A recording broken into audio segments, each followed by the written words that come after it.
Totoo nga yung sabi ng mga nakatatanda na malalaman mo ang ugali ng partner mo kapag magkasama na kayo sa iisang bubong.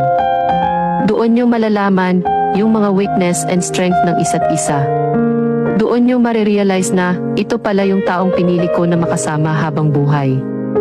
Hindi laging masaya, hindi laging may kilig, hindi laging sweet.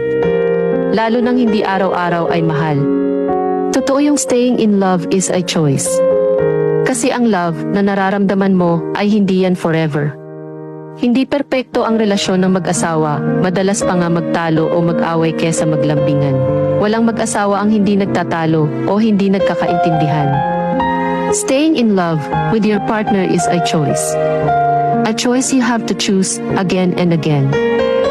Minsan nakakapagod, mahirap, nakakasawa pero at the end of the day, mas lamang pa rin ang pagmamahal, masasayang araw at mga pangarap na